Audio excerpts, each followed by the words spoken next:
जन्माबरोबर जी जात आली त्याच्यानुसार त्यांनी स्वतःला पवित्र ठेवलेलं आहे ब्राह्मणांनी आणि दुसऱ्यांना अपवित्र ठेवलं किंवा कमी पवित्र. हे कमी पवित्र म्हणजे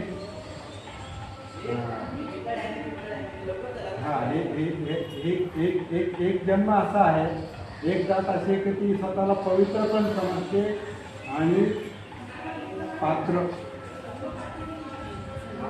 आम्ही पात्र आहोत, बाकी ते अपात्र आहोत. पात्र म्हणजे तुम्हाला शिकण्याचा अधिकार नाही, आम्हाला शिकण्याचा अधिकार आहे. तुम्हाला क्षत्रियाला फक्त युद्ध करण्याचा अधिकार आहे, इतरांना नाही. ब्राह्मणांना शिकण्याचा अधिकार आहे, इतरांना नाही. व्यापाऱ्यांना फक्त वैश्यानं व्यापार करण्याचा अधिकार आहे, इतरांना नाही. शूद्रांनी फक्त सेवा करायची, तेच त्यांचं काम आहे.